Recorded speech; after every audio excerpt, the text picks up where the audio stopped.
Hello viewers, আসসালামু আলাইকুম। Welcome to scholarship abroad Bangladesh. আজকে লাইভ প্রোগ্রামে আপনাদের সবাইকে স্বাগত জানাচ্ছি। আজকে আমাদের আলোচনা বিষয় হচ্ছে যে সব ধরনের স্কলারশিপ ইন সুইডেন, অর্থাৎ সুইডেন সম্পর্কে যত প্রশ্ন উত্তর যত কিছু আছে আমরা চেষ্টা করবো আজকে একটা ইনফরমেটিভ আলোচনা উপহার দেওয়ার জন্য আপনাদের কাছে। তো আজকে আমাদের সাথে গেস্ট হিসেবে আছে আহমেদ আফিফ মুনরাদ ভাই। মুনরাদ ভাই বর্তমানে পিএইচডি করছেন সুইডেনে এবং উনি মাস্টার্স করেছেন ইরাসমাস মুন্ডাস স্কলারশিপ নিয়ে। উনিও সুইডেন থেকে মাস্টার্স করেছেন। তো আজকে ওনার ব্যাকগ্রাউন্ড সম্পর্কে জানবো। আমি ডিটেলস বলছি না, আমি ডিটেলস ভাইয়ের কাছ থেকেই সরাসরি জানবো।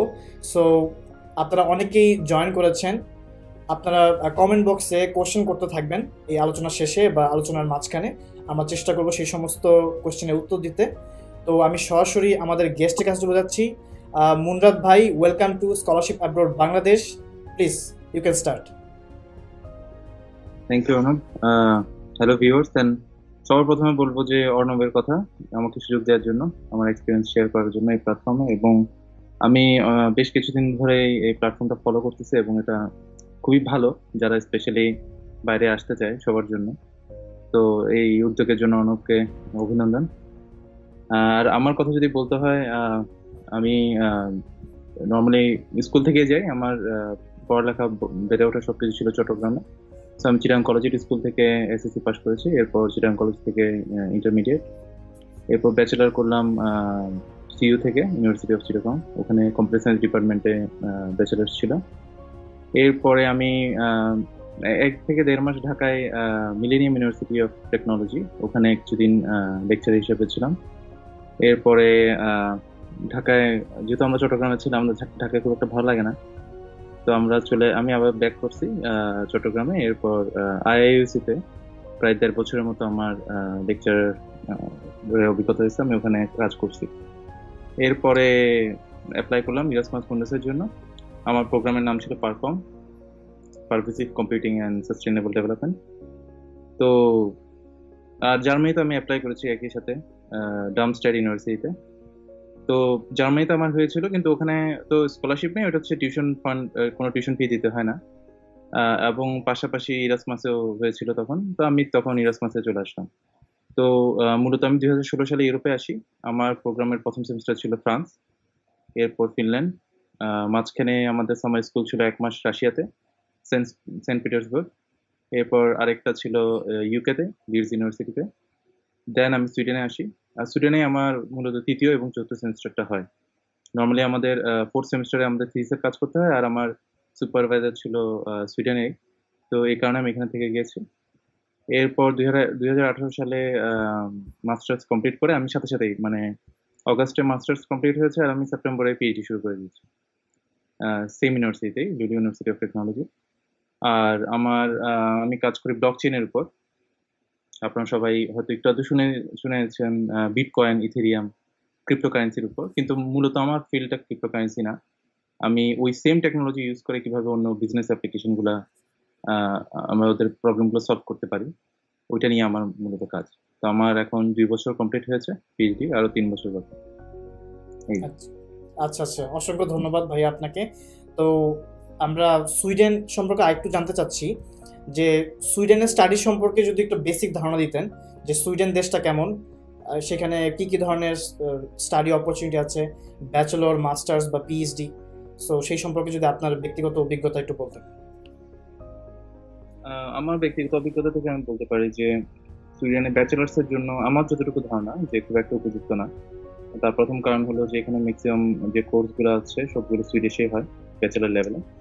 এবং নর্মালি ওদের ব্যাচেলার্সটা 4 বছর হয় না, 3 বছরের হয়। এবং পাশাপাশি সুইডিশ ল্যাঙ্গুয়েজ। তো যারা ব্যাচেলার্সে আসতে চায়, নর্মালি দেখা যায় অ্যাডমিশন পেলেও ভিসা পেতে অনেক সমস্যা হয়। কারণ প্রথমত ব্যাচেলার্সে স্কলারশিপের সুযোগটা অনেক কম, এবং প্রায় 35 লক্ষ থেকে 55 লক্ষ টাকার মতো খরচ পড়ে 3 বছরে টিউশন ফিস, সাথে অন্য মানে লিভিং কস্ট তো আছে। আর ইনিশিয়ালি দেখা যায় ব্যাংক স্টেটমেন্টে অনেক টাকা দেখাতে হয়, 25-30 লাখ টাকা দেখাতে হয় যখন ভিসার জন্য অ্যাপ্লাই করতে হয়। তো নর্মালি আমি এনকারেজ করি না, অনেকজন আসে, কিন্তু আসার পরে এটা খুব টাফ হয়ে যায় আর কি ওদের জন্য। মূলত মাস্টার্স প্রোগ্রামের জন্য এবং পিএইচডি প্রোগ্রামের জন্য সুইডেন খুবই ভালো। মাস্টার্সে নর্মালি অর্ণবেরই একটা ভিডিও আছে, যেটা সুইডেনের অ্যাপ্লিকেশন, ওটা খুবই ভালো। তো ওটা দেখলে বোঝা যাবে যে কিভাবে অ্যাপ্লাই করতে হয়।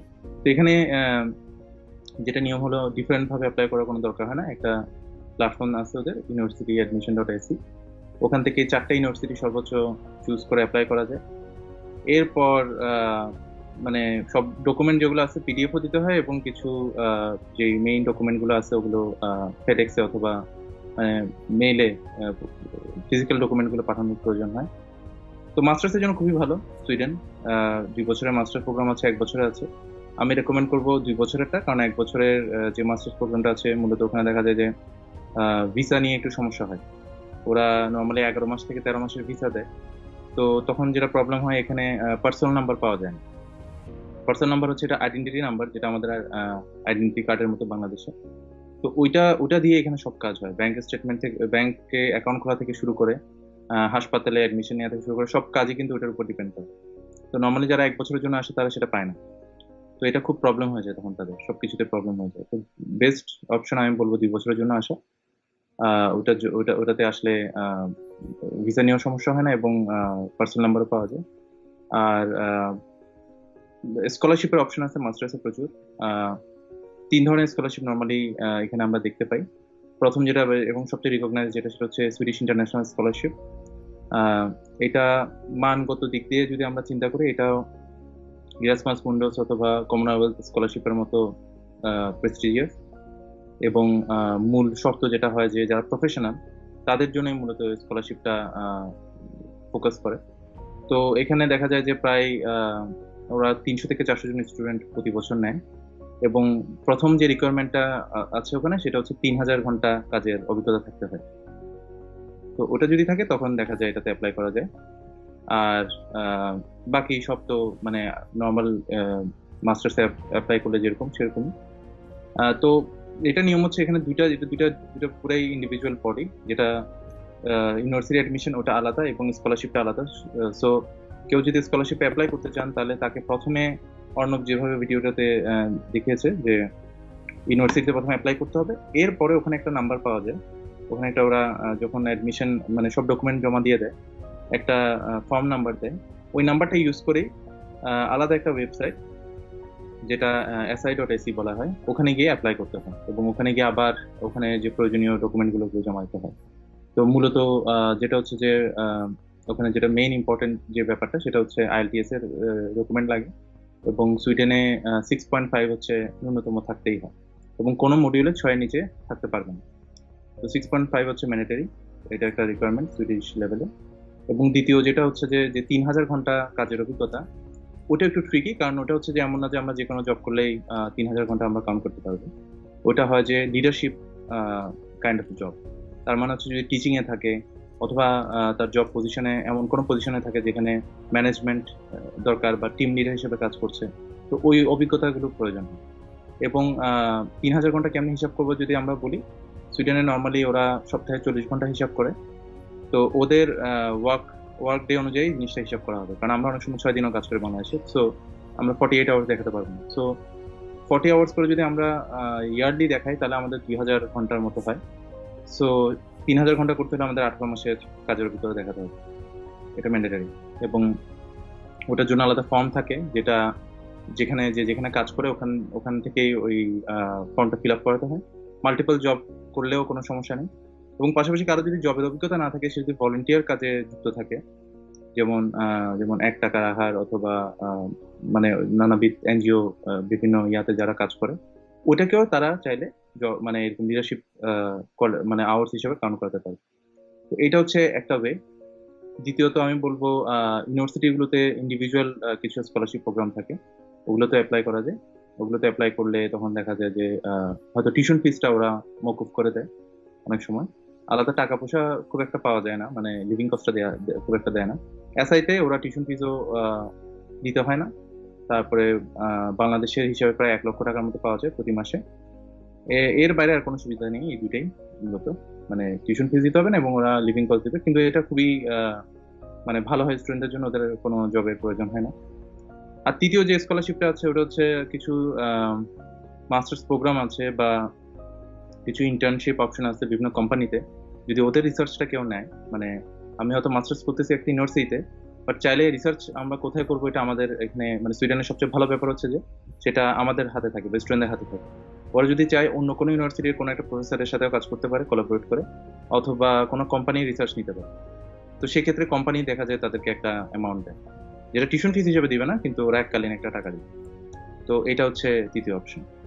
আর পিএইচডির কথা যদি আমি বলতে চাই তাহলে হচ্ছে যে খুবই ভালো এখানে এনভায়রনমেন্ট, এবং অ্যাপ্লিকেশন করতে হয় পিএইচডি মানে ইন্ডিভিজুয়াল ইউনিভার্সিটি পোর্টাল থেকে। ওটা কিন্তু মাস্টার্সের মতো না, মাস্টার্স যেরকম একটা স্পেসিফিক পোর্টালে গিয়ে আমাদের অ্যাপ্লাই করতে হয়, পিএইচডিটা ওরকম না। পিএইচডিটা ইন্ডিভিজুয়াল ইউনিভার্সিটি গিয়ে ওদের যে জব পোর্টাল থাকে ওখান থেকেই ডক্টরেন্ট বলে ওরা, ওই সেকশনে গিয়ে অ্যাপ্লাই করতে হয়। আর পিএইচডিতে বিভিন্ন ধরনের সুযোগ সুবিধা আছে, যেমন প্রথমত এখানে জব হিসাবে এটাকে কনসিডার করা হয় পিএইচডিকে। সো অবভিয়াসলি কোনো টিউশন ফিস নেই, পাশাপাশি স্যালারি দেওয়া হয় আমাদেরকে।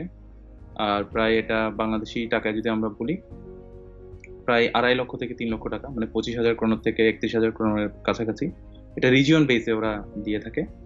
তো এটা সবার জন্যই সমান, মানে সুইডেনের প্রত্যেকটা পিএইচডি প্রোগ্রামই হচ্ছে ফান্ডেড, এবং মানে কোনো টিউশন ফিস দিতে হবে না।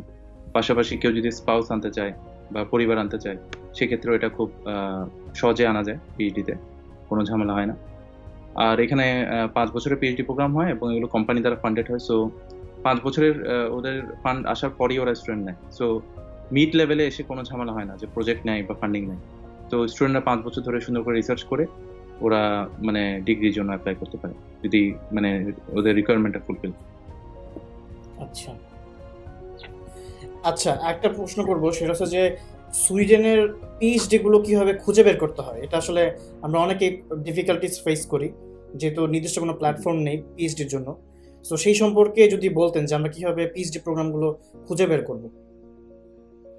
নর্মালি যদি গুগলে সার্চ দেওয়া হয় যে পিএইচডি প্রোগ্রাম ইন সুইডেন, এখানে বেশ কিছু এজেন্সি আছে এবং ওদের কিছু সরকারি সাইটও আছে।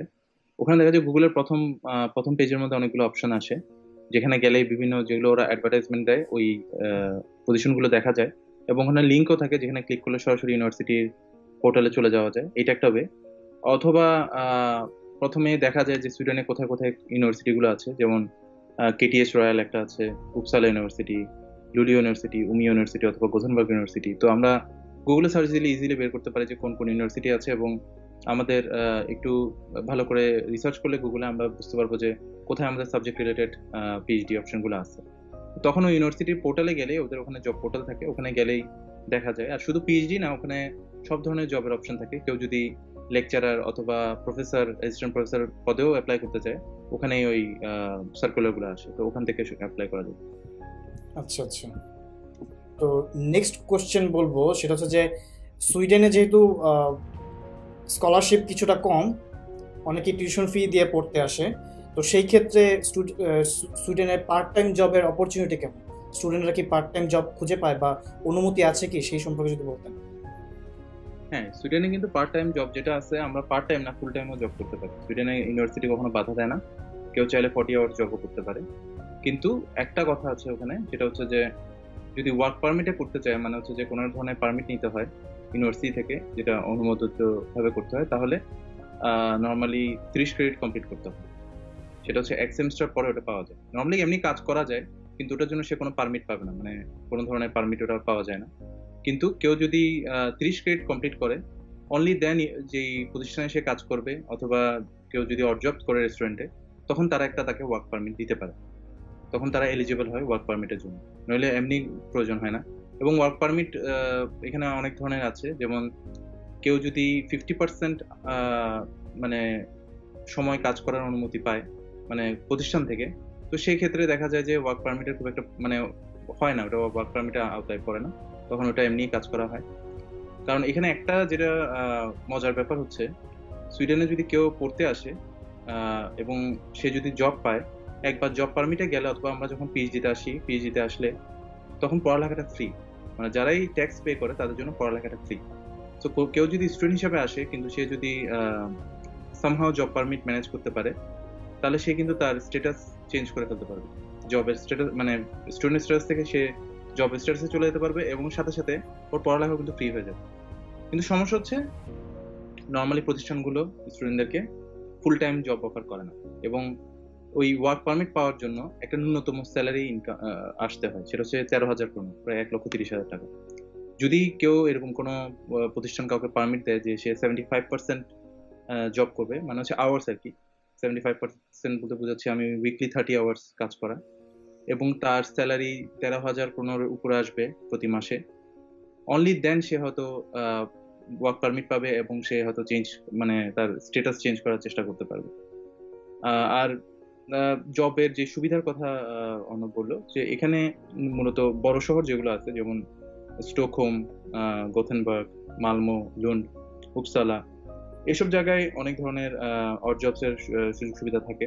স্পেশালি রেস্টুরেন্ট গুলাতে ক্লিনিং এর জব থাকে, আবার পোস্টেরও জব থাকে, যেটা অনেক স্টুডেন্টরা করে থাকে, মানে বিভিন্ন সামগ্রী অথবা লেটার বিলি করা ঘরে ঘরে। তো ওই কাজগুলো থাকে। তো এগুলো পাওয়া যায় বড় শহরগুলোতে, কিন্তু ছোট শহরগুলোতে একটু সমস্যা। ওখানে দেখা যায় যে নর্মালি জব পাওয়াটা টাফ হয়, যেহেতু ওখানে প্রতিষ্ঠান কম থাকে বা ওরকম সুযোগ সুবিধা থাকে না। তবে পাওয়ার জন্য আমি বলবো সবচেয়ে ইম্পর্টেন্ট যে ফ্যাক্টটা, সেটা হচ্ছে সুইডিশ ল্যাঙ্গুয়েজ। তো কেউ যদি সুইডেনে পড়তে এসে জব করতে চায়, তো সেক্ষেত্রে তাকে ল্যাঙ্গুয়েজটা শিখে আসতে হবে। আইদার কিছুটা শিখে আসা, তারপর এখানে আসলে যেটা সুবিধা হচ্ছে, সুইডেনের আরেকটা সুবিধা হচ্ছে, যারা স্টুডেন্ট হিসাবে আসে এখানে অথবা জব নিয়ে আসে, ওদের জন্য এখানে একটা প্রতিষ্ঠান আছে, সেটা হচ্ছে এসএফই। এটার ফুল মিনিং হচ্ছে সুইডিশ ফর ইমিগ্রেন্টস। এটা সম্পূর্ণ ফ্রি। তো দেখা যাচ্ছে যে সুইডিশ কোর্স যদি কেউ করতে চায়, যেমন আমি এখন চাইলে সুইডিশ কোর্স করতে পারি, ইনফ্যাক্ট আমি এনরোল্ড আছি একটাতে, সেটার জন্য আমাকে কোনো পেমেন্ট দিতে হয় না, এবং ওদের বিভিন্ন লেভেল আছে, ABCD, এরপর আবার অ্যাডভান্স লেভেল। তো ওখানেও কিন্তু কেউ শিখতে পারে, বই সার্টিফিকেটগুলো পেতে পারে। তো তখন যদি কেউ সুইডিশটা মোটামুটি ফার্স্ট বা সেকেন্ড সেমিস্টারের মধ্যে যদি সুইডিশ ল্যাঙ্গুয়েজটা ধরে ফেলতে পারে, তাহলে তার জন্য জব পাওয়ার পসিবিলিটি বেড়ে যাবে। কিন্তু আরেকটা যেটা ব্যাপার হচ্ছে, কেউ যদি চিন্তা করে যে আমি জব করে টিউশন ফিজের টাকা ম্যানেজ করব, স্পেশালি নর্মালি আমরা যেটা করি, প্রথম বছরের টিউশন ফিজটা হয়তো আমরা জোগাড় করি বা প্রথম সেমিস্টারটা জোগাড় করি। কেউ যদি মনে করে যে আমি জব করে ওটা ম্যানেজ করবো, তাহলে এটা কিন্তু খুবই ডিফিকাল্ট হবে বা করাটা কোয়াইট ইম্পসিবল। কারণ এখানে টিউশন ফিজ ক্ষেত্র বিশেষে 5 লক্ষ থেকে 7 লক্ষ টাকা হয় পার সেমিস্টার, সেটা হিউজ অ্যামাউন্ট। এবং লিভিং কস্টও দেখা যায় যে কেউ যদি সিঙ্গেলও কোনো ডর্মে থাকে, স্টুডেন্ট ডর্মগুলোতে ন্যূনতম 30,000 টাকা থেকে 50,000 টাকার মতো পড়ে মাসিক। তো এটা যে ইনকামটা হয় নর্মালি অড জবস করে, ওটাতে আসলে টিউশন ফিস ম্যানেজ করাটা কোয়াইট ইম্পসিবল। সো কেউ যদি আসতে চায়, আমি বলবো যে অ্যাটলিস্ট 2 বছরের টিউশন ফিসটা যাতে মানে ম্যানেজ করে রাখে, দেন আসার পর হয়তো জব করে সে লিভিং কস্টটা উঠাতে পারবে, অথবা কখনো যদি পার্মানেন্টে চলে যায়, দেন তো আর সমস্যা হবে না। আচ্ছা আচ্ছা, চমৎকার, আপনি অনেকগুলো কোশ্চেনের অ্যান্সার দিয়ে দিয়েছেন। তো আরেকটা কোশ্চেন করব, সেটা হচ্ছে যে স্টুডেন্টরা খুব এই কোশ্চেনটা করে থাকে, সেটা হচ্ছে যে সুইডেনে স্টাডি কমপ্লিট করার পর কোনো জব সার্চিং ভিসা আছে কিনা, আর থাকলে সেটার সময়কাল কতটুকু, সেই সম্পর্কে যদি বলতেন। সুইডেন এদিক দিয়ে একটু আমি বলবো এটা একটা ড্রব্যাক সুইডেনে। যেমন আমরা সবাই জানি জার্মানিতে অথবা ইউরোপের অন্য কান্ট্রিগুলোতে দেখা যায় 1 বছর থেকে 1.5 বছরের মতো একটা এক্সটেনশন পাওয়া যায়, যখন কেউ থিসিস করতে থাকে অথবা যখন তার প্রোগ্রাম শেষ হয়ে যায়, তখন জব সার্চিং ভিসা বলে একটা অপশন আছে, সেটা দিয়ে প্রায় 1 থেকে 1.5 বছর এক্সটেনশন নেওয়া যায়। কিন্তু সুইডেনে এটা শুধুমাত্র 6 মাস। তো সুইডেনে যতই স্টুডেন্টরা আসবে, তারা যখন তাদের শেষ সেমিস্টারে থাকবে অথবা থিসিস জমা দিয়ে ফেলছে, ওই মোমেন্টে তাকে তার সুপারভাইজার অথবা ইউনিভার্সিটি থেকে একটা ডকুমেন্ট নিতে হবে যে তার পড়ালেখা শেষ এবং সে কিছুদিনের মধ্যে ডিগ্রি পাবে, সে থিসিস সাবমিট করে দিচ্ছে। ওই ডকুমেন্টটা নিয়ে সে চাইলে 6 মাসের জন্য জব সার্চ এক্সটেনশন অ্যাপ্লাই করতে পারে। তো সেক্ষেত্রে 6 মাসের ভিসা পাওয়া পসিবল। আচ্ছা, তো এখন কথা বলবো সেটা হচ্ছে যে সুইডেনে সাপোজ আমরা জব সার্চিং ভিসা নিলাম, জব সার্চিং ভিসা থেকে ওয়ার্ক পারমিটে যাওয়ার প্রসেসটা কি, সেক্ষেত্রে কোনো গুরুত্বপূর্ণ তথ্য আছে কিনা সেই সম্পর্কে যদি বলতেন। আচ্ছা, তো যখন জব সার্চিং ভিসা থাকে ওই সময়টায় আসলে ওখানে আরেকটাও যেটা ফ্যাক্ট আছে যেটা বলা উচিত, ওইটার জন্য কিন্তু আমাদের অ্যাকাউন্টে পর্যাপ্ত টাকা দেখাতে হবে। এবং নর্মালি মাস্টার্সেও কিন্তু 2 বছরের ভিসা নর্মালি একসাথে দেয় না, ওরা 1 বছর করে দেয়। সো 1 বছরের ভিসা যখন শেষ হয়ে যাওয়ার মতো সময় আসে, তখন কিন্তু এক্সটেন্ড করার সময় ওই প্রয়োজনীয় অ্যামাউন্ট, যেটা টিউশন ফিস হতে পারে বা লিভিং কস্ট হতে পারে, দেখাতে হয়। তো এই 6 মাসের অ্যামাউন্টও কিন্তু দেখাতে হবে, এটাও জানা রাখা দরকার যে শুধুমাত্র অ্যাপ্লাই করলে কিন্তু পাবে না। আচ্ছা, এখন আসি এই কোশ্চেনে, যে কেউ যদি অ্যাপ্লাই করে ওই সময় জবের জন্য এবং জব পেয়ে যায়, তো নর্মালি হয় এখানে যেই যেমন পিএইচডি অথবা জব যদি হয়, ওরা ওই অ্যাপ্লিক্যান্টকে স্পন্সর করে। তো সেক্ষেত্রে যেটা হয় কি, ওদের যে রেসিডেন্স পারমিট কার্ড থাকে ওখানে প্রতিষ্ঠানের নামই লেখা থাকে। তো ওদের যেই রেসিডেন্স পারমিটটা ওটা মূলত প্রতিষ্ঠানের কারণে আসতেছে, ওরা ওদেরকে স্পন্সর করে।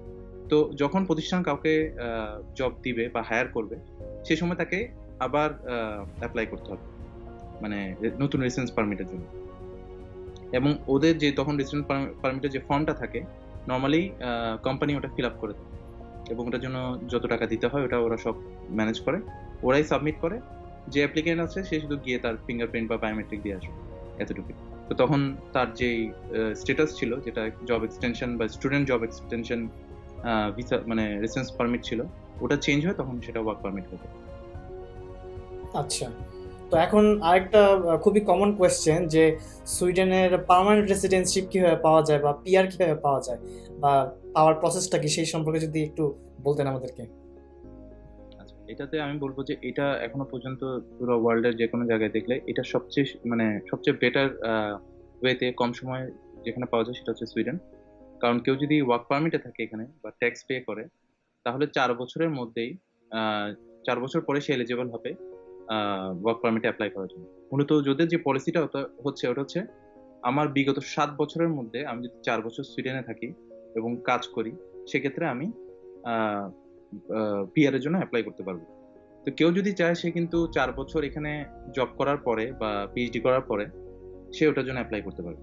অথবা কেউ যদি মনে করে আমি 4 বছর এখানে ছিলাম, আমিও তো দেশে কিছুদিন থাকবো, সে চাইলে 2 বছর দেশে থেকেও সে ওখান থেকেও কিন্তু অ্যাপ্লাই করতে পারে, কারণ ওই 7 বছর একটা উইন্ডো আছে। তো 4 বছরের মধ্যে অ্যাপ্লাই করা যাবে এবং 4 বছর পরে এটা অ্যাপ্লাই করলে নর্মালি পেয়ে যায়, সবাই পেয়ে যায়। এবং পাওয়ার 1 বছরের পর সে চাইলে সিটিজেনশিপের জন্য অ্যাপ্লাই করতে পারবে, মানে সুইডিশ পাসপোর্টের জন্য।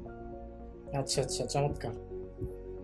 আচ্ছা, তো এখন হচ্ছে, যেহেতু আপনি মোটামুটি সবকিছুই কভার করে ফেলছেন, তো আপনার কিছু সুইডেন সম্পর্কে বা আপনার যে ইউরোপে স্টাডি সম্পর্কে কিছু এক্সপিরিয়েন্স যদি শেয়ার করতেন, বা আপনার কোনো স্টোরি যদি শেয়ার করতেন, যেটা আসলে আমরা শুনলে ইন্সপায়ার্ড হব, বা এরকম কিছু থেকে থাকলে বলতে পারেন। আচ্ছা, প্রথম যেটা হচ্ছে যে কিছু কোশ্চেন এখনো আসেনি, যেটা আমি নিজে থেকেই আনসার দিচ্ছি। তো প্রথম যেটা হচ্ছে যে আমরা তো চিন্তা করি যে আমি মাস্টার্স করব অথবা পিএইচডি করব অথবা জব অ্যাপ্লাই করব, কিন্তু আমাদের এটাও জানতে হবে যে আমাদের কি যোগ্যতা থাকলে আমরা ওটা পেতে পারি। তো এটা একটা ইম্পর্টেন্ট ফ্যাক্ট, যে আমি যখন মাস্টার্সের জন্য অ্যাপ্লাই করবো তখন আমার কি ধরনের যোগ্যতা থাকা লাগবে, বা যখন আমি পিএইচডির জন্য অ্যাপ্লাই করবো বা জবের জন্য অ্যাপ্লাই করবো মাস্টার শেষ করে। তো নর্মালি যেটা হচ্ছে যে এখানে আমি আইটি সেক্টরটা বলবো, ওদের যথেষ্ট ডিমান্ড। এবং সুইডেনে নর্মালি যেটা বলা হচ্ছে 2023 সালে প্রায় 60-70% ভ্যাকেন্সি থাকবে আইটি জবের জন্য, কারণ এখানে প্রচুর আইটি ইনফ্রাস্ট্রাকচার তৈরি হচ্ছে। আর যারা কম্পিউটার সায়েন্সে ইন্টারেস্টেড বা যারা ইঞ্জিনিয়ারিং লাইনে পড়ালেখা করছে, তারা সবাই জানে যে বর্তমানে আমাদের মোবাইলের যত ডেটা আছে সবকিছু ডেটা সেন্টারে জমা হয়, সব ক্লাউডে থাকে। এবং ক্লাউডগুলো সবগুলো থাকে যে একটা ডাটা সেন্টারের মধ্যে। এবং নর্মালি বিশ্বের সবচেয়ে বেশি ডাটা সেন্টার থাকে সুইডেন এবং ফিনল্যান্ড, এইসব কান্ট্রিগুলোতে। এটার রিজন হচ্ছে যে নর্মালি যখন আমরা ডাটা সেন্টার ইউজ করি তখন ওখানে কম্পিউটার এবং যত সার্ভার আছে এগুলো অনেক কিছু প্রসেস করে। সো দেখা যায় যে টেম্পারেচার, মানে এগুলো এগুলো অনেক গরম হয়ে যায়। তো ওদের ওখানে দেখা যায় তখন এসি রাখতে হয় বা ওই ঠান্ডার ব্যবস্থা রাখতে হয়, যেটার জন্য প্রচুর টাকা খরচ হয় অন্যান্য কান্ট্রিতে। ফর এক্সাম্পল বাংলাদেশে যদি এটা করতে হয়, এখানে অনেক টাকা খরচ হবে।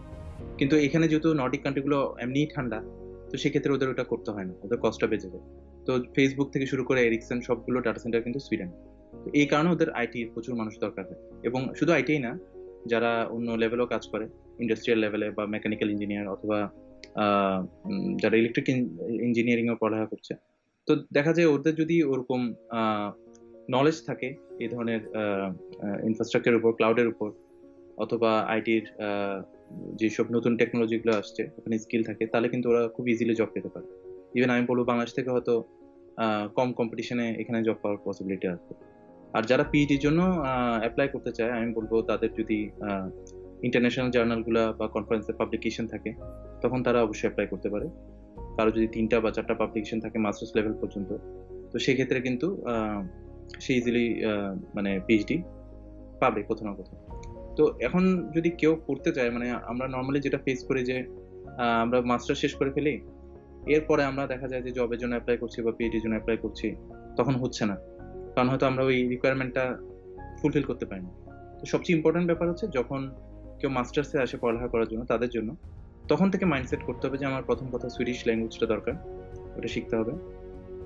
তারপরে বিভিন্ন এখানে হ্যাকাথন হয়, বিভিন্ন কম্পিটিশন হয়, বিভিন্ন ওয়ার্কশপ হয়, সেমিনার হয়, ওগুলোতে যেতে হবে, কানেকশন বিল্ড করতে হবে। এবং তৃতীয়ত এই ধরনের স্কিলগুলো গেইন করতে হবে, যেটা দিয়ে পড়ালেখা শেষ হওয়ার সাথে সাথেই কিন্তু জবে অথবা পিএইচডিতে অ্যাপ্লাই করতে হবে। যদি পিএইচডির জন্য হয় তাহলে কিছু রিসার্চ পাবলিকেশন লাগবে, আর যদি জব হয় তাহলে প্রয়োজনীয় স্কিলগুলো লাগবে, যেমন আইটি হয় প্রোগ্রামিং স্কিলগুলো, বা কেউ যদি অন্য ইকোনমিক্স অথবা ফাইন্যান্সিয়াল, যেমন ব্যাংকে জব করতে আছে, তখন সেক্ষেত্রে ওদের বিভিন্ন ধরনের সার্টিফিকেশন আছে, বা অ্যাকাউন্টিং বা এইসব বিষয়ে যেসব নলেজগুলো আছে ওগুলো ভালো জানতে হবে। তো তখন গিয়ে দেখা যাবে ওদের পাওয়ার পসিবিলিটি বেড়ে যাবে। এবং আরেকটা কোশ্চেনের আনসার আমি এখন দেবো, যেটা হচ্ছে যে কি ধরনের জব সুইডেনে সবচেয়ে অ্যাভেলেবল। এটা একটা ইম্পর্টেন্ট কোশ্চেন। তো প্রথমে আমি যেমন বললাম আইটি জব প্রচুর অ্যাভেলেবল, তো যারা আইটি স্টুডেন্ট আছে তাদের জন্য সুইডেন খুবই ভালো, বিশেষ করে মাস্টার্সের পর জব পাওয়ার পসিবিলিটি অনেক বেশি। এবং ওটার পাশাপাশি আরো কিছু জব আছে। দ্বিতীয় জব হচ্ছে টিচার, এখানে বলে লারারে বলা হয় ওদেরকে।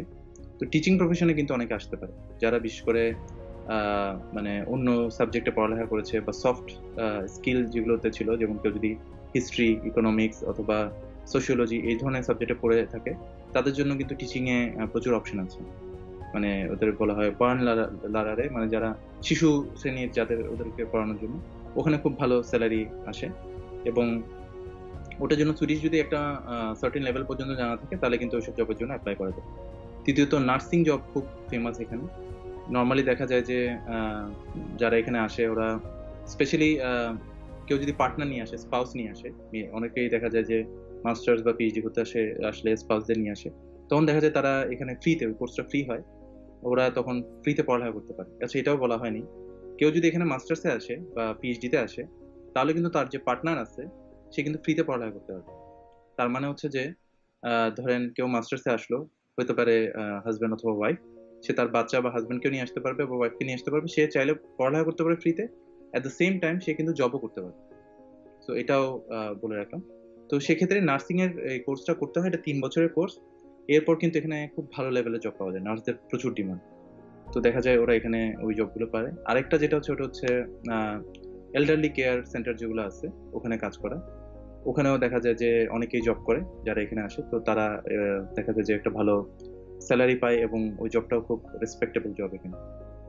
আর আমার অভিজ্ঞতা যদি বলি, প্রথমে বলবো সুইডেন খুব সুন্দর একটা জায়গা, মানে খুবই সিনিক, খুবই বিউটিফুল।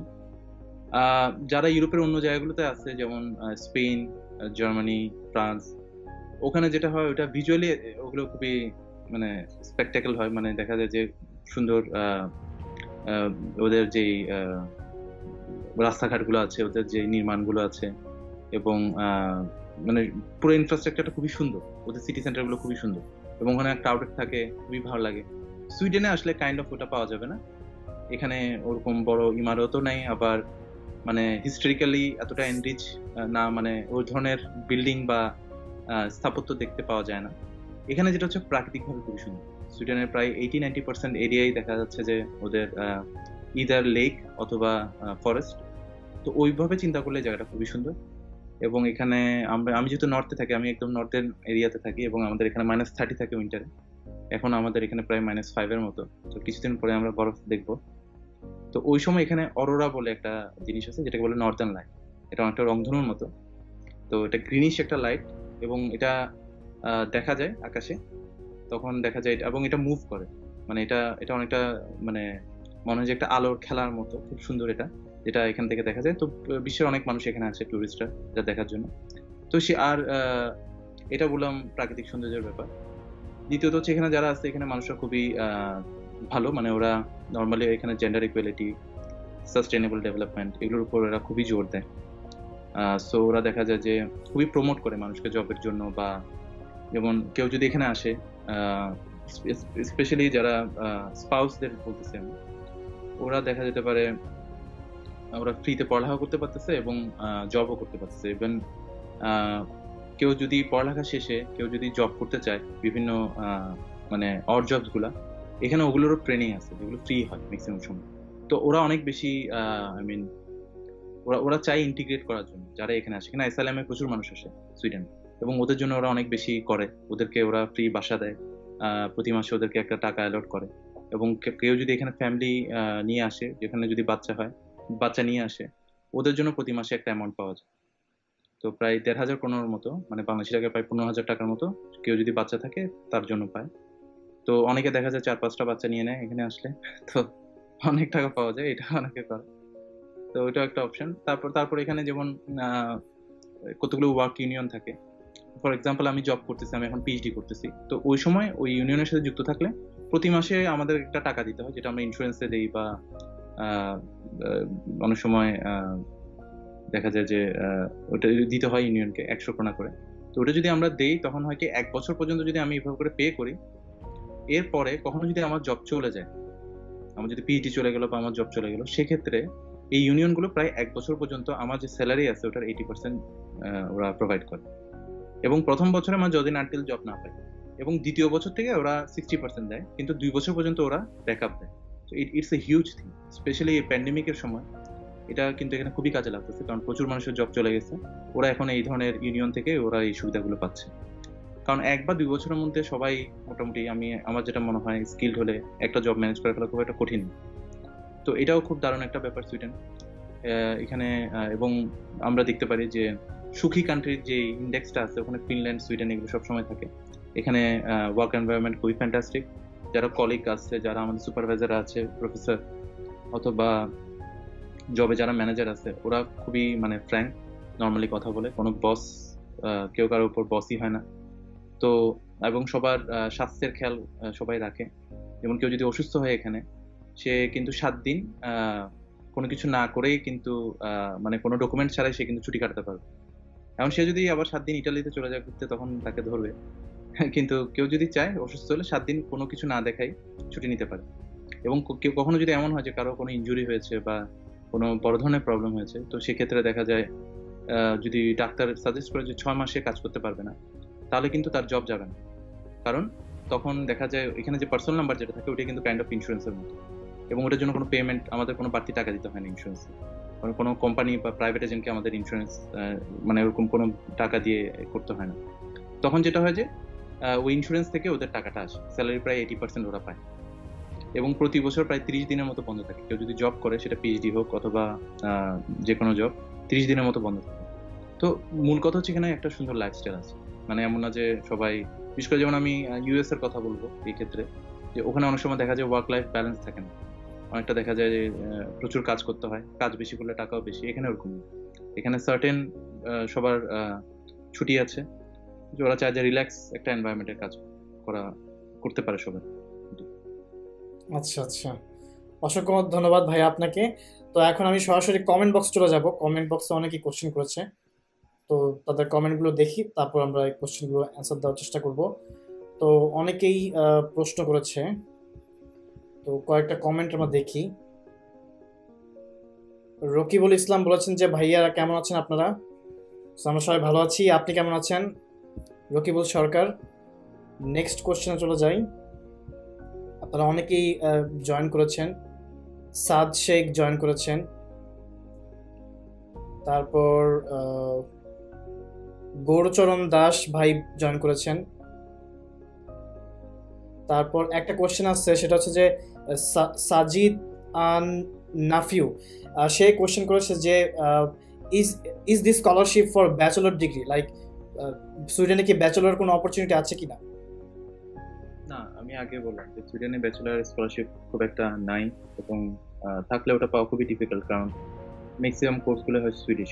ইভেন যেগুলো ইংলিশেও বলা হয় নর্মালি, ওগুলো খুবই, ওখানেও দেখা যায় মানে প্রফেসর বা স্টুডেন্টরা খুবই মানে পুরো ক্লাসটা দেখা যায় সুইডিশে নেওয়া হয়।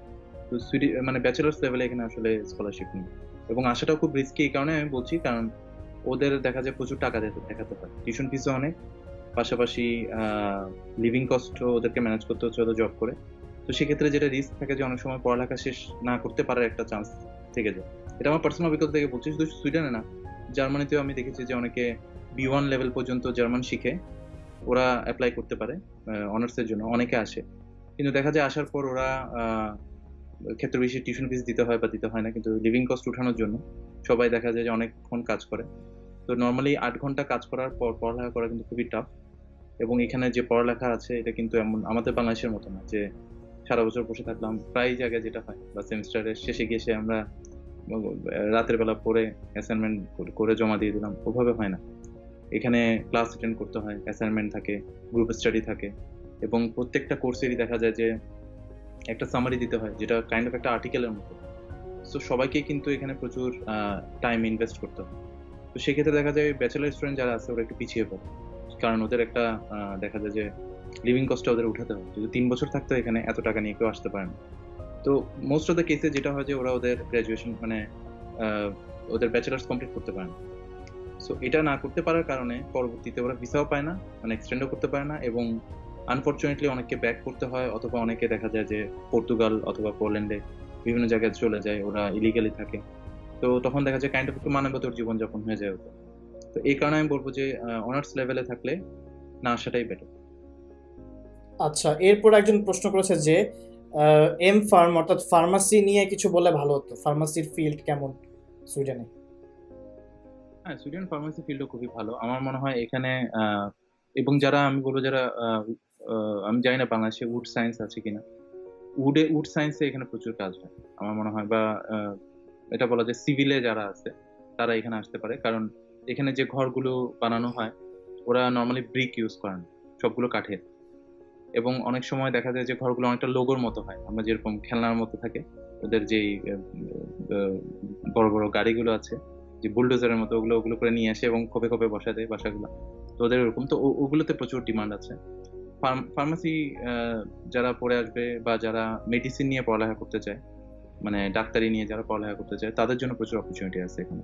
কিন্তু ওই প্রবলেম হচ্ছে ওদের যে সুইডিশটা জানতে হবে, এটাই হচ্ছে সমস্যা। কারণ আইটিতে যেমন আমি কিন্তু সুইডিশ ওরকম পারি না। আমি 3.5 বছর হয়ে গেছে, মানে লেজিনেসের কারণে আমিও শিখি না এভাবে। কিন্তু আমাদের খুব একটা প্রয়োজন না, যেহেতু আমরা আইটিতে কাজ করি, আমরা কম্পিউটার নিয়ে থাকি, আমাদের খুব একটা ইন্টারাকশন করার প্রয়োজন হয় না। অথবা আইটি যে কোম্পানিগুলো থাকে ওগুলো মাল্টিন্যাশনাল কোম্পানি এখানে বেশি। সো দেখা যায় যে আমরা সুইডিশ না জানলেও ক্ষেত্র বিশেষে আমরা পার পেয়ে যাই জবের ক্ষেত্রে। কিন্তু যারা অন্য ফিল্ডে আছে ওদের দেখা যায় কিন্তু কমিউনিকেশনের জন্য সুইডিশটা খুব প্রয়োজন। সো ড্রাইভিং লাইসেন্স এবং সুইডিশ এই দুটো খুবই ইম্পর্টেন্ট। ড্রাইভিং লাইসেন্স কেন বললাম, কারণ ম্যাক্সিমাম কোম্পানি যেগুলো আছে ওরা সিটিতে থাকে না, ওরা সিটির বাইরে থাকে। সুইডেনে নর্মালি দেখা যায় ইউনিভার্সিটি হোক আর সেটা বড় বড় ইন্ডাস্ট্রিগুলো হোক, এগুলো শহরের বাইরে থাকে। তো এই কারণে ওরা চায় যাতে মানে ড্রাইভিং লাইসেন্সটা থাকে, মানে কেউ ড্রাইভ করে যেতে পারে, আসতে পারে, এটা সুবিধাটা পায়। তো এই দুইটা জিনিস প্রয়োজন। এছাড়া এমনি সুইডিশ জানলে যে কোনো ফিল্ডে মানে প্রচুর জবের অপশন আছে সুইডেন। আচ্ছা, নেক্সট একটা কোশ্চেন করেছে যে জুবায়ের হোসেন, তিনি কোশ্চেন করেছেন যে স্কলারশিপ অপশন ছাড়া স্কলারশিপ অপশন আদার দেন সুইডিশ ইন্টারন্যাশনাল অর্থাৎ এসআই স্কলারশিপ ছাড়া সুইডেনে আরো কোনো স্কলারশিপ আছে কি? হ্যাঁ, ওই যেটা আমি আগে বলেছিলাম, আরো 2 ধরনের স্কলারশিপ আছে। একটা হচ্ছে যে ইউনিভার্সিটি স্কলারশিপ, কিছু কিছু ইউনিভার্সিটি থেকে স্কলারশিপটা প্রোভাইড করে, এবং অনেক সময় দেখা যায় ওটা প্রথমে থাকে না। মানে দেখা যায় যে যখন আমরা আসতেছি ওই সময় হয়তো ওরা থাকে না, ওরা ওইটা দেয় না ফার্স্ট সেমিস্টারে, নর্মালি ওটা পাওয়া যায় না। এখানে আসার পর ফার্স্ট সেমিস্টার চলাকালীন সময় ওরা ওটা অফার করে, কিন্তু খুব অল্প সংখ্যক ক্যান্ডিডেটের জন্য ওটা দিবে, হয়তো 10 জন বা 12 জনের জন্য। তো ওটা হচ্ছে যে ওইটার জন্য অ্যাপ্লাই করতে হয়। ওই স্কলারশিপে দেখাতে দেখাতে হয় যে মানে ফাইন্যান্সিয়াল অবস্থাটা খুব একটা ভালো না, বা হয়তো মানে একই সাথে মানে স্কিলের পাশাপাশি বা এডুকেশনাল ব্যাকগ্রাউন্ডের সাথে সাথে ওটাও খুব ইম্পর্টেন্ট, কারণ ওরা চায় যে এই স্কলারশিপগুলো তাদেরকে দিতে যাদের প্রয়োজন। তো ওটা ওটা যখন ওদের ওখানে একটা অ্যাপ্লিকেশন দিতে হয়, ওখানেও একটা ওদেরকে লেটার দিতে হয় যে কেন প্রয়োজন। এবং যাদেরটা অ্যাপ্রুভড হয় ওদের যেটা হয়, ওদের আর পরবর্তীতে টিউশন ফিস দিতে হয় না। মানে ওদেরটা 2 বছরের জন্য, অনেক সময় 1 বছর করে মকুব করে, অনেক সময় 2 বছর করে মকুব করে। তো সেক্ষেত্রে দেখা যায় টিউশন ফিস দিতে হয় না। এবং ওটাও খুব ভালো, কারণ টিউশন ফিস এখানে মানে অনেক বেশি। যদি আমরা 70,000 করোনা করে চিন্তা করি, মানে প্রায় 7 লক্ষ টাকা পার সেমিস্টার, তাহলে 28 লক্ষ টাকার মতো শুধু টিউশন ফিসে আসে। তো এটা যদি আমাদের দিতে না হয় তাহলে অনেক সুবিধা হয়, তখন দেখা যায় অড জবস করে যে টাকাগুলো আসে ওটা দিয়ে ইজিলি লিভিং কস্টটা ম্যানেজ করা যায়। আর তৃতীয় যেটা হচ্ছে ওটা হচ্ছে যে এরকম টিউশন ফিস ওয়েভ হবে না, কিন্তু এটা হচ্ছে যে রিসার্চ স্কলারশিপ কিছু আছে। মানে থার্ড সেমিস্টার শেষ হওয়ার পর যে ফাইনাল রিসার্চটা করবে ওটা যদি কোনো কোম্পানি আন্ডারে হয় অথবা যারা অন্য ব্যাকগ্রাউন্ড আছে তারা যদি ইন্টার্নশিপ করে, তখন ওই কোম্পানি থেকে ওই 6 মাসে ওরা স্যালারির মতো পায়। সেটা 20,000 krona থেকে শুরু করে 30,000 krona পর্যন্ত হতে পারে, মানে নর্মাল জুনিয়র লেভেলে জব করলে যে স্যালারিটা পায়। তো সেক্ষেত্রে ওরা একটা ভালো অ্যামাউন্ট পাবে। আচ্ছা, নেক্সট কোশ্চেন চলে যাচ্ছি, সেটা হচ্ছে যে তারিক হাসান কোশ্চেন করেছেন যে আন্তর্জাতিক সম্পর্ক, পলিটিক্যাল সায়েন্স আর ইতিহাস এই সম্পর্কে এই রিলেটেড সাবজেক্টগুলোর ভবিষ্যৎ কেমন সুইডেনে? এইসব সাবজেক্টে যেটা হচ্ছে যে যেহেতু এটা এক একটা কান্ট্রির মানে মানে এইসব সাবজেক্টে পড়লে কান্ট্রি ভেদে ওটার উপর ডিপেন্ড করে। তবে এইসব কোর্সে যদি এখানে পড়ালেখা করা হয় সেক্ষেত্রে আমি যেটা বললাম যে লারারে যে পজিশনগুলো আছে, মানে টিচিং যে পজিশনটা স্কুলে বা হায়ার স্কুলে, ওখানে জব পাওয়ার ভালো অপশন থাকে এবং সেক্ষেত্রে দেখা যায় যে মানে ওইসব জবে ভালো টাকাও থাকে এবং মানে রেসপেক্টও থাকে। তো কিন্তু ওই যে প্রবলেম একটা যে ওটার জন্য ভালো সুইডিশ জানতে হবে। তবে খুব একটা টাফ না, কারণ আমার পার্সোনাল এক্সপিরিয়েন্স থেকে আমি যেটা বলবো যে সুইডিশের যে অ্যালফাবেট গুলো আছে ওটা আমাদের ইংলিশের সাথে অনেক ম্যাচ করে। প্রোনাউন্সিয়েশনে কিছুটা ডিফারেন্স আছে, কিন্তু সেন্টেন্স স্ট্রাকচার অথবা সবকিছু কিছুটা মিল আছে। তো কেউ যদি, এবং আরেকটা ভালো ব্যাপার হচ্ছে সুইডিশরা খুবই ইন্টারন্যাশনাল, এখানে মোটামুটি সবাই ইংরেজি পারে। ইউরোপের অন্য কান্ট্রিগুলোর মতো না, যেমন ফ্রান্সে, জার্মানিতে বা স্পেনে গেলে দেখা যায় যে ভাষাগত প্রবলেমটা হয়। বাট এরা যেহেতু সুইডিশটা সুইডেন ছাড়া অন্য কোথাও ইউজ করা যায় না, তো এই কারণে ওরা ইংলিশটা শিখে রাখে। তো যে কোনো জায়গায় গেলে ইংলিশে কমিউনিকেশন করা যায়। তো সেক্ষেত্রে সুইডিশ যদি খুব একটা ভালো নাও জানা থাকে বা প্রোনাউন্সিয়েশনে যদি প্রবলেমও থাকে, স্টিল মানে ওদের সাথে কমিউনিকেট করা যায়, কারণ ওরা বুঝতে পারে যে কি বলতে চাচ্ছে। আর না হলে আধা সুইডিশ আধা ইংলিশে কমিউনিকেশন করা যায়। তো কেউ যদি ওইটা মানে সুইডিশ স্কিলটা ভালো থাকে, তো সেক্ষেত্রে এই ধরনের সাবজেক্টে পড়েও টিচিং পজিশনগুলোতে অ্যাপ্লাই করতে পারে। অথবা কোম্পানিতেও কিছু কিছু পজিশন আছে, যেমন এখন যেটা আমি দেখলাম যে সাস্টেইনেবল ডেভেলপমেন্ট নিয়ে ওরা প্রচুর কাজ করতেছে। তো কোনো একটা ওয়ার্ক এনভায়রনমেন্টের যে ওদের যে এনভায়রনমেন্টটা ওটা কতটুকু স্বাস্থ্যকর, এটা নিয়েও এখানে বেশ কিছু জব পজিশন আছে। এবং মজার ব্যাপার হচ্ছে যে এই ধরনের কিছু কোর্সও আছে। যেমন আমি হয়তো এখন আইটি নিয়ে পড়ালেখা করছি, কিন্তু আমার যদি ওই ধরনের জবের প্রতি ইন্টারেস্ট থাকে, তাহলে আমি কিন্তু ওই ধরনের কিছু কোর্স নিতে পারি, যেগুলো বলা হয় প্রফেশনাল কোর্স। সেগুলো 20 ক্রেডিট থেকে 30 ক্রেডিটের মধ্যে থাকে। এবং ওই কোর্সগুলো যদি আমি করি, তখন দেখা যায় ওরাই রেকমেন্ড করে, মানে ওদের সাথে কিছু কারণ যেহেতু এগুলো প্রফেশনাল লেভেল কোর্স, ওরা কোলাবোরেশনে থাকে বিভিন্ন কোম্পানির সাথে। যেমন মাইনিং কোম্পানি, তো মাইনিং কোম্পানির কিছু প্রফেশনাল কোর্স আছে। তো কেউ যদি ওই কোর্সটা করে তার মাস্টার্সের পাশাপাশি, তাহলে ওটা শেষ করলে ওই কোর্সের ওখান থেকেই ওদেরকে রেকমেন্ড করবে, যারা ভালো করবে বা স্ট্যান্ডার্ড পারফর্মার হবে ওই কোম্পানিতে রেকমেন্ড করবে। তখন দেখা যেতে পারে ওরা হয়তো মাইনিং ইন্ডাস্ট্রিতে গিয়ে জয়েন করতে পারে। আচ্ছা, আরেকটা কোশ্চেন যাচ্ছি, সেটা ইমন প্রশ্ন করেছে যে I am currently studying BSc in a private university under CSC discipline, what are the advice should I follow to get A scholarship for MSc? প্রথম কথা যেটা, যদি কেউ এসআই স্কলারশিপের জন্য অ্যাপ্লাই করতে চায় without having any professional experience, then he should go for some voluntary job from the beginning. I mean, when he is in 4th semester or 5th semester, from there he should go.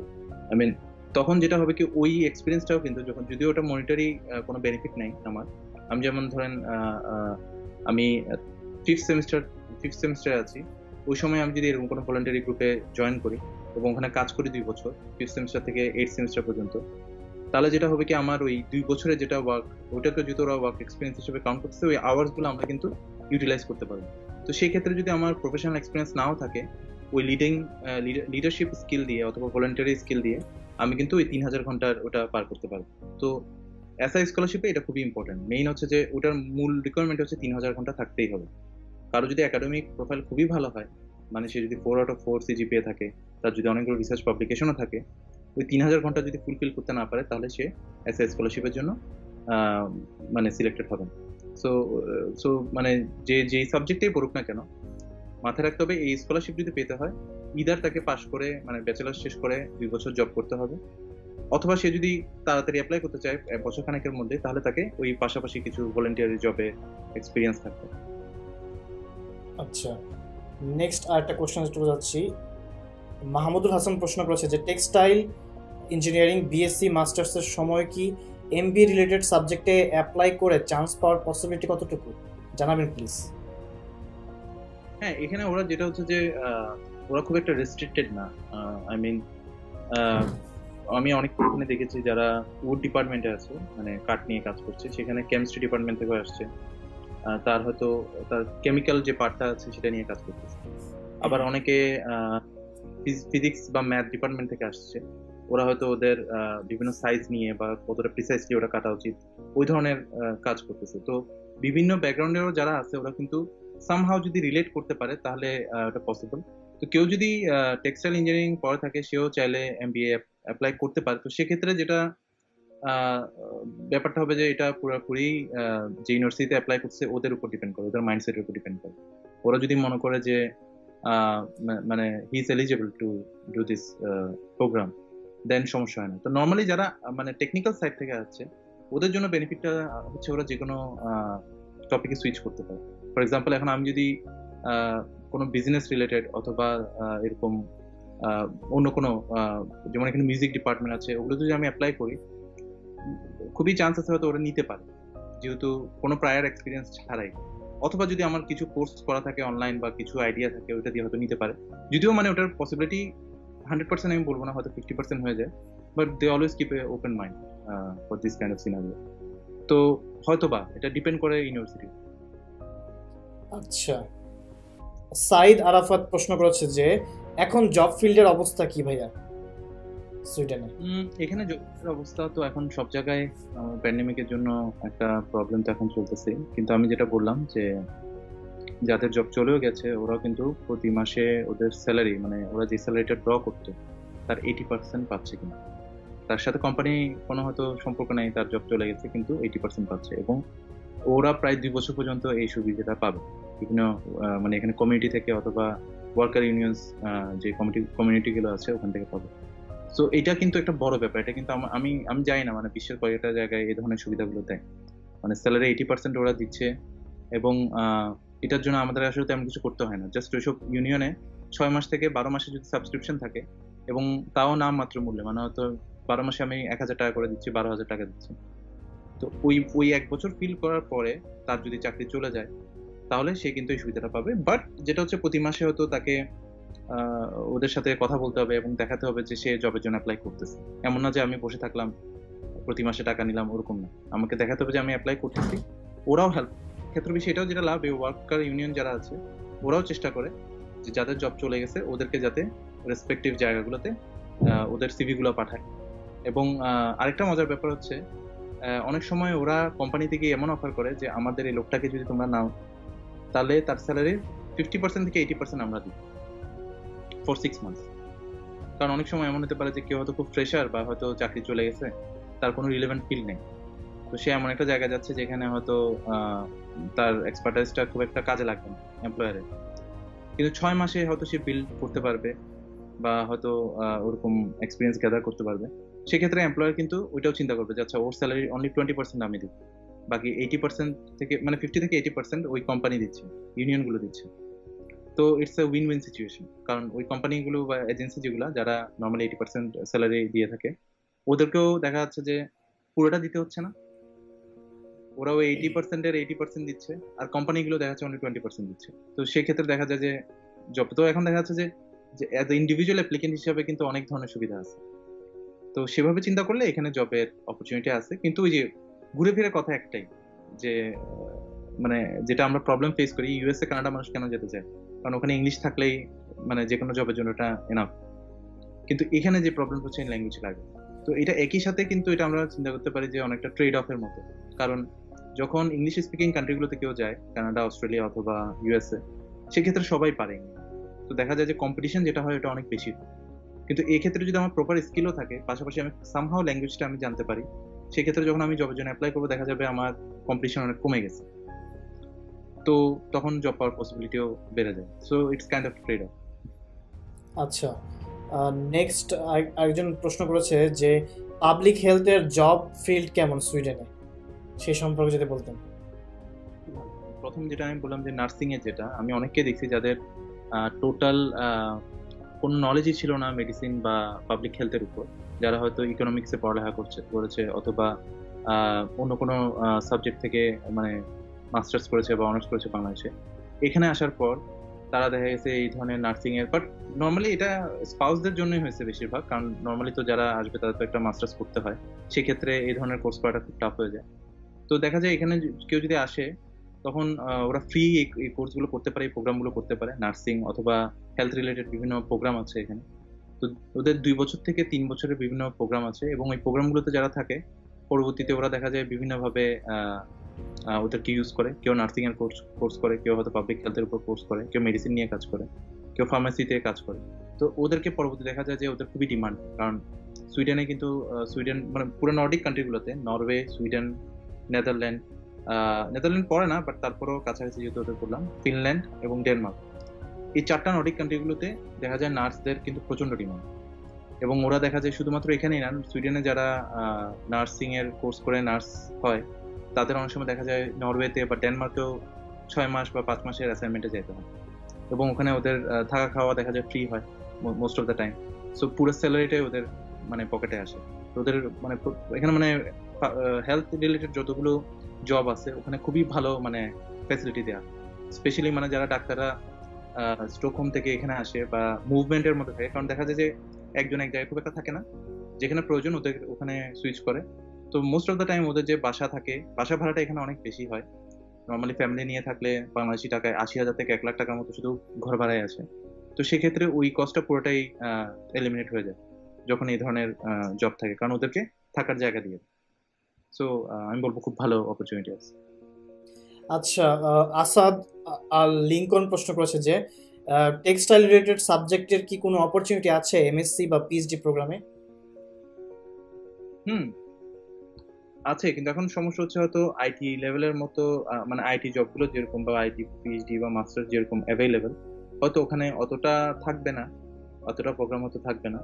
কিন্তু অবশ্যই আছে, মানে সুইডেনের কিন্তু মানে খুবই খুবই diversified এদের যে টোটাল স্ট্রাকচার আছে, এডুকেশনের স্ট্রাকচারটা। ইভেন অনেকে এখানে ল্যাঙ্গুয়েজ নিয়েও পড়তে আসতে পারে। আমি এমনও দেখেছি কেউ 2 বছরের বা 1 বছর ল্যাঙ্গুয়েজ প্রোগ্রামে আসে, শুধু সুইডিশ ল্যাঙ্গুয়েজের উপর পড়ালেখা করবে। এবং ওরা যখন সুইডিশ ল্যাঙ্গুয়েজ ওটা করে, ওটা করার পর ওরা যখন একটা সার্টেন লেভেলে চলে আসে, অনেক সময় ওরা ইন্টারপ্রেটারের জব পেয়ে যায়। ইন্টারপ্রেটার হচ্ছে যে মানে বিভিন্ন এদের কমিউনে এখানে দেখা যায় অনেক অ্যাসালাম মানুষজন আসে, বাংলাদেশ হতে পারে, ইন্ডিয়া, পাকিস্তান, সোমালিয়া, বিভিন্ন জায়গা থেকে। তো তখন দেখা যায় ওরা যখন কমিউনিকেট করে এরা ইন্টারপ্রেটার হিসেবে কাজ করে। তো ওখানেও কিন্তু ওই ধরনের সাবজেক্টে এসেও কিন্তু অনেকে ভালো জব পেয়ে যাচ্ছে, বা ওরা অনেক সময় দেখা যায় যে এমবিসিতে ওরা জব পেয়ে যায়। সো টেক্সটাইলের উপর আমি জানি যে প্রচুর মাস্টার্স প্রোগ্রাম আছে এখানে, হয়তো আইটির মতো এতটা বেশি না। মানে ইঞ্জিনিয়ারিং ফিল্ডগুলোতে আসলে সুইডেনে খুব বেশি অপরচুনিটি আর কি, সেটা হোক মাস্টার্স লেভেল, পিএইচডি লেভেল অথবা job। আচ্ছা, তিনি আবার প্রশ্ন করেছেন যে ভাইয়া সুইডেনে এমফিলের অপরচুনিটি কেমন? এমফিল বলে আসলে ওদের এখানে ওরকম কিছুই নাই। এখানে যেটা হচ্ছে যে নর্মালি ওদের এখানে ব্যাচেলার্সটাও ওরকম হয় না, মানে সুইডিশ লেভেলে যেগুলো হয় ওদের হয় 5 বছরের প্রোগ্রাম, যেটাতে 4 বছর ব্যাচেলার্স, মানে ওটাই ওরা মাস্টার্স লেভেল বলে আর কি, বিভিন্ন জায়গায় ওদের ডিপ্লোমার মতো হয়। এবং ওই 5 বছরের প্রোগ্রাম করে মানে যারা সুইডিশদের জন্য ওরা সরাসরি জবে অ্যাপ্লাই করতে পারে। তো এমফিল বলে এরকম কোনো অপশন এখানে নাই। এখানে যেটা হচ্ছে যে ব্যাচেলার্স থাকে, মাস্টার্স থাকে, বিশেষ করে আমাদের ইন্টারন্যাশনাল স্টুডেন্টদের জন্য, আর পিএইচডি থাকে। পিএইচডির মধ্যে একটা জিনিস আছে, ওটাকে বলা হয় লাইসেন্সিয়েট। যেমন হাফ পিএইচডি বলে, আমাদের এখানে পিএইচডি গুলো 5 বছর, এবং আমাদের কোর্স করতে হয় পাশাপাশি প্রায় 240 ক্রেডিট আমাদের কমপ্লিট করতে হয়। It's a huge thing. আমরা জানি যে আমরা মাস্টার্স 120 ক্রেডিট করি 2 বছরে, তো আমাদের এখানে 5 বছর 240 ক্রেডিট কমপ্লিট করতে হয়। কোর্স প্রায় 90 ক্রেডিটের মধ্যে থাকে, এবং বাকি ক্রেডিট গুলো আসে আমাদের রিসার্চ ওয়ার্ক থেকে। তো আমাদের একটা আইএসপি থাকে, ইন্ডিভিজুয়াল স্টাডি প্ল্যান বলে এটাতে। এটা একটা কন্ট্রাক্টের মতো আমাদের সুপারভাইজারের সাথে। তো ওখানে যেটা বলা থাকে, আমরা এই 5 বছরে 6টা থেকে 7টা পাবলিকেশন করতে হবে, হয়তো 2টা বা 3টা ইন্টারন্যাশনাল জার্নাল থাকতে হবে, বা এগুলো কনফারেন্স।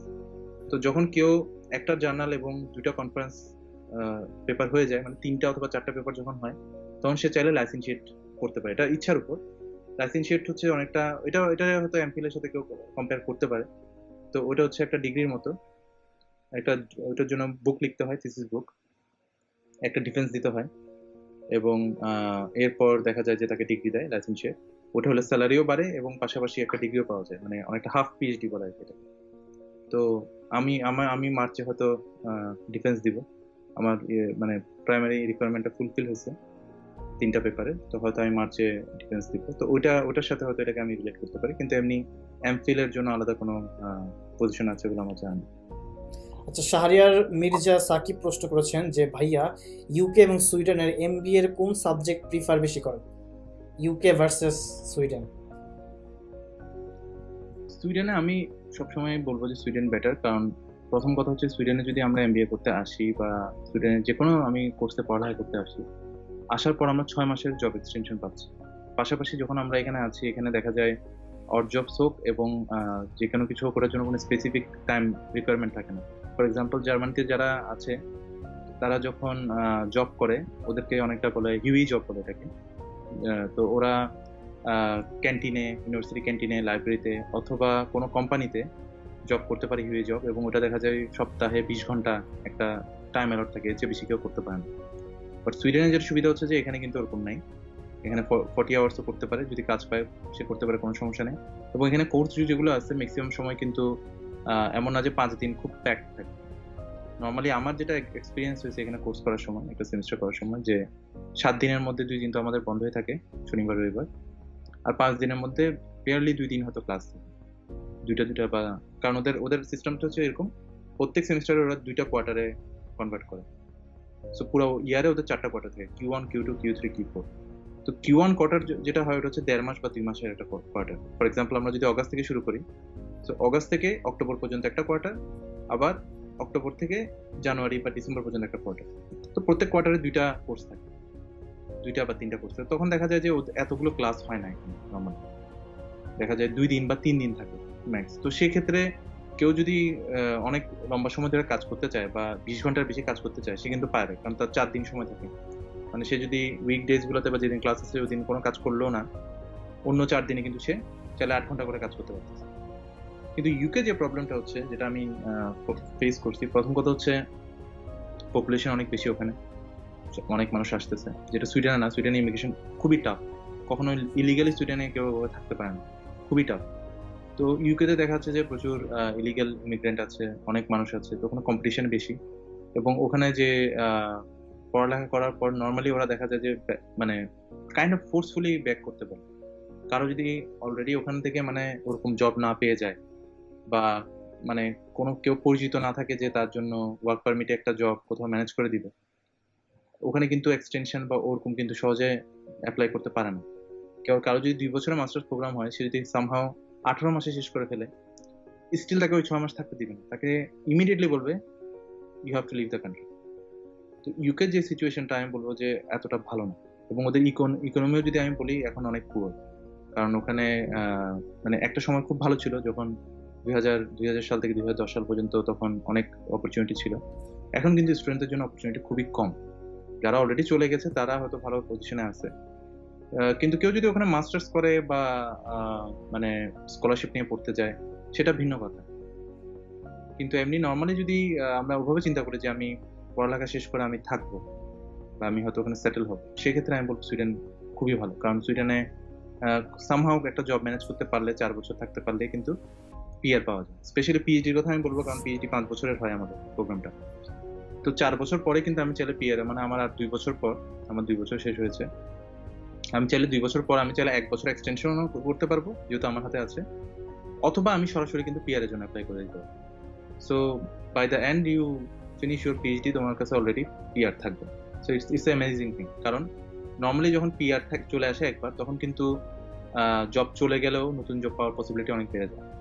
এটার কারণ হচ্ছে একটা, যেটা হচ্ছে যে নর্মালি যখন আমরা পড়ালেখা শেষ করে অ্যাপ্লাই করি, জব ভিসা যখন থাকে আমাদের বিভিন্ন কোম্পানিতে, ওদেরকে আমাদের স্পন্সর করতে হয়। মানে আমাদের পুরো যে ভিসাটা বা রেসিডেন্স পারমিট, এটা কিন্তু কোম্পানির উপর বেস করা হয়।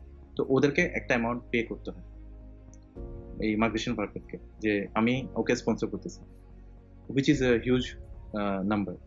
তো most of the time multinational company ছাড়া যেগুলো লোকাল কোম্পানি আছে, ওরা এই খরচটা করতে চায় না। ওরা চায় যে অলরেডি যার ভিসা আছে এখানে, অলরেডি যার পিআর আছে বা যার কোনো ভিসার সমস্যা নেই, তাকেই আমরা এটা দিব। তো তখন দেখা যায় যে জব পাওয়াটা অনেক ইজি হয়ে যায়। এবং অনেক সময় দেখা যায়, যেমন যদি কেউ এখানে আসে কারো পার্টনারকে নিয়ে, দেখা যায় পার্টনারের জন্য জব পাওয়াটা ইজি হয়ে যায়, কারণ তখন তার ভিসাটা হচ্ছে তার হাজবেন্ডের বা ওয়াইফের উপর ডিপেন্ডেন্ট। তখন সে দেখা যায় ম্যাকডোনাল্ডস, বার্গার কিং এইসব জায়গাও জব করতে পারে। এবং ওখানে কিন্তু জবগুলো খুব ভালো, কারণ ওখানে সার্টেন লেভেল থেকে জব শুরু করে 1 থেকে 2 বছরের মধ্যে কিন্তু ম্যানেজারের লেভেলে জব পাওয়া যায়। তখন কিন্তু ওখানেও স্যালারি ভালো, ওদের গাড়ি দেয়। তো তারপর এছাড়াও যেসব দোকান আছে H&M বা বিভিন্ন জায়গায় সেলস রিপ্রেজেন্টেটিভ বিভিন্ন ধরনের জব আছে, যেগুলো কিন্তু খুবই মানে যেহেতু এখানে কিন্তু ওরকম মানে সামাজিক ব্যবধানটা খুবই কম। মানে স্যালারি হিসেবে আমরা যদি চিন্তা করি, যেভাবে বাংলাদেশে বা ইউএসএ তে বিভিন্ন জায়গায় দেখা যায় জব বেসিসে অনেক মানে ডিফারেন্স হয়ে যায়, এখানে ওটা না। কারণ এখানে একটা সার্টেন অ্যামাউন্ট আর্ন করার পরেই কিন্তু ট্যাক্স আসে। তো কেউ যদি 13,000 কোনার নিচে কামায় মাসে, তাকে কিন্তু কোনো ট্যাক্স পে করতে হবে না। এরপর থেকে ট্যাক্স শুরু হবে 15%, 20%। আমি স্টুডেন্ট, আমি যদি 30,000 ক্রোনা কামাই, মানে 3 লাখ টাকার মতো, তাহলে হয়তো আমাকে 32-35% ট্যাক্স দিতে হচ্ছে। নাও আমি যদি 35,000 ক্রোনার কামাই, তখন কিন্তু আরেকটা স্ল্যাব চলে আসে। তো দেখা যাচ্ছে যে হয়তো 35,000 কামাচ্ছে ক্রোনা বা 3.5 লাখ টাকা কামাচ্ছে, ট্যাক্স কাটার পর দেখা যাচ্ছে তার বেশি পাওয়ার কথা, সে আমার চেয়ে কম পাচ্ছে, কারণ তার ট্যাক্সটা বেশি হয়ে গেছে। এবং সারপ্রাইজিংলি যারা যেমন আমার সুপারভাইজার, এখানে মানে ওদের স্যালারি অনেক বেশি, যারা প্রফেসর হিসেবে জব করে, তার স্যালারি প্রায় বাংলাদেশি হিসাবে মাসে 10 বা 12 লাখ টাকা। কিন্তু আনফর্চুনেটলি তার হাতে আসে শুধু 5 বা 6 লাখ টাকা, মানে তার 6 লাখ টাকা ট্যাক্সে চলে যায়। তো যত বেশি ইনকাম করবে কেন, কোনো লাভ নেই। সেটা হচ্ছে ওয়েলফেয়ার স্টেট, এখানে কেউ বড়লোক হতে পারবে না, সবাই ভালো থাকবে। কিন্তু সুইডেনে মানে অনেক বেশি ভালো থাকাটা মানে ওরকম করাটা পসিবল না। আচ্ছা, আরেকজন প্রশ্ন করেছে যে ভাইয়া, আমি হাঙ্গেরিতে মাস্টার্স ইন নার্সিং করছি, সুইডেনে নার্সিং প্র্যাকটিস করার ব্যাপারে ইনফো দিলে খুব ভালো হতো। ল্যাঙ্গুয়েজ জানা লাগবে কি, নাকি ইংলিশ দিয়েও জব পাওয়া যাবে? যদি কিছু জানেন কাইন্ডলি জানাবেন। হ্যাঁ, আমি একটু জানি যে ইংলিশ দিয়ে হবে, এটা আমি একদম 100% শিওর। কারণ এখানে যদি আসতে হয় অবশ্যই সুইডিশ জেনে আসতে হবে। যদি সুইডিশ জানা থাকে এবং নার্সিং এর এক্সপিরিয়েন্স থাকে হাঙ্গেরিতে, সেক্ষেত্রে হয়তো এখানে জব পাওয়াটা পসিবল হতে পারে। অথবা হয়তো আরেকটা ওয়ে হতে পারে, এখানে কোনো শর্ট কোর্সে চলে আসে। কারণ আমি আগেও বলছি যে নার্সিং এর বিভিন্ন কোর্স আছে এখানে। তো আমার মনে হয় যেহেতু অলরেডি সে ইউরোপে আছে এবং ওই কোর্সগুলো most of the time free হয়, অথবা দেখা যায় খুব কম কস্টে করা যায়। তো সে যদি এরকম 1 বছর বা 2 বছর একটা কোর্স করে ফেলে, তখন আবার পাশাপাশি সে ল্যাঙ্গুয়েজটাও শিখলো সুইডিশে, তো সেক্ষেত্রে দেখা যায় 2 বছর পর তখন ইজিলি সুইডিশ সিস্টেমে ঢুকে যাওয়া যায়। আচ্ছা, তো এটা হচ্ছে আমাদের শেষ প্রশ্ন। আবিদ হোসেন ভাইয়া প্রশ্ন করেছেন। আচ্ছা, অনেক বড় প্রশ্ন করেছেন উনি। সালাম ভাইয়া, আমার প্রশ্ন হচ্ছে সুইডেনের স্কলারশিপের জন্য যে লিডারশিপ পর্যায়ে 3,000 ঘন্টা কাজের অভিজ্ঞতা লাগে, এই কথাটা কতটুকু সত্য? আর সুইডেনের স্কলারশিপের জন্য রিসার্চ এক্সপিরিয়েন্স নাকি কো কারিকুলার অ্যাক্টিভিটিস কোনটা বেশি প্রাধান্য পায়? সুইডেনের বিশ্ববিদ্যালয়ের রিসার্চ অ্যাসিস্ট্যান্ট হিসেবে অ্যাপ্লাই করতে গেলে কিভাবে প্রস্তুতি নিব? কোন দিকগুলো বেশি প্রায়োরিটি দেওয়া উচিত? ধন্যবাদ ভাইয়া। সেকেন্ড কোশ্চেনটা আবার রিপিট করা যাবে? হ্যাঁ, সে বলেছে যে সুইডেনের স্কলারশিপের জন্য রিসার্চ এক্সপিরিয়েন্স নাকি কো কারিকুলাম অ্যাক্টিভিটিস কোনটা বেশি প্রাধান্য পাওয়া যাবে বা প্রাধান্য দেয়? প্রথম কথা হচ্ছে যে যেটা 3,000 ঘন্টা, ওটা যদি SI.SE তে যায়, ওখানে ওখানে লেখাই থাকে ন্যূনতম 3,000 ঘন্টা ইজ দ্য লোয়েস্ট ওয়ান। তো কারো যদি আরো বেশি থাকে, ওটা কিন্তু তার কাজে লাগতে পারে। তো 3,000 ঘন্টা যেটা, ওটা হচ্ছে একদম মানে ম্যান্ডেটরি। কারণ এটাকে বলা হয় সিস জিপি। পুরা মানে এসআই স্কলারশিপের যদি থাকে, তাহলে ওটা হচ্ছে নর্মালি গ্লোবাল প্রফেশনালদের জন্য কিন্তু এই স্কলারশিপটা। ওরা কিন্তু এটা শুধুমাত্র স্টুডেন্টদের কথা মাথায় রেখে দেয় না, ওরা চিন্তা করে এই স্টুডেন্ট যারা আছে তারা কিন্তু প্রফেশনাল, তারা বিভিন্ন জায়গায় কাজ করছে বা তারা লিডারশিপ স্কিল আছে, এবং ওরা এখানে এসে যখন এডুকেশনটা নিবে, ইদার ওরা দেশে গিয়ে ওটাকে ইমপ্লিমেন্ট করতে পারবে, অথবা এখানে থেকে ওরা সুইডেনকে আরো মানে ওদের জন্য একটা ভালো এফিশিয়েন্ট ওয়ার্ক ফোর্স হতে পারে। তো অ্যাজ এ স্কলারশিপ নিয়ে যারাই আসে, তারা কিন্তু আমি কখনো দেখি নাই যে তাদের ব্যাক করতে হয়েছে, কারণ ওদের কমিউনিটি থাকে একটা। ফর এক্সাম্পল ইরাসমাস, তো ইরাসমাসও যারা আসে নর্মালি, এটা অর্ণবের জন্য ভালো যে আমি খুব কমই দেখছি যারা ব্যাক করতেছে, কারণ ইদার ওরা পিএইচডি পেয়ে যায় অথবা জব পেয়ে যায়, কারণ ওদের একটা কমিউনিটি থাকে। এবং ওরা প্রায় দেখা যায় যে ইরাসমাসের প্রতি 2 মাস বা 3 মাস অন্তর অন্তর ওদের বড় বড় কিছু ওয়ার্কশপ হয়, কিছু সেমিনার হয়, যেখানে অনেক কোম্পানি আসে, সবাই জানে। তো এটা খুবই প্রেস্টিজিয়াস একটা স্কলারশিপ। তো নর্মালি কারো কাছে যদি এই স্কলারশিপটা থাকে, ডিগ্রিটা থাকে, তখন কিন্তু তার জন্য জব পাওয়া বা সে কোথাও অ্যাপ্লাই করলে তার প্রোফাইলটা অটোমেটিক ভাবে স্ট্যান্ড আউট হয়ে যায়। তো মানে জিনিসটা হচ্ছে এমন যে সুইডিশ স্কলারশিপও অনেকটা এরকম, কিন্তু ওটা কিন্তু আরো ফোকাস করতেছে গ্লোবাল প্রফেশনালদের।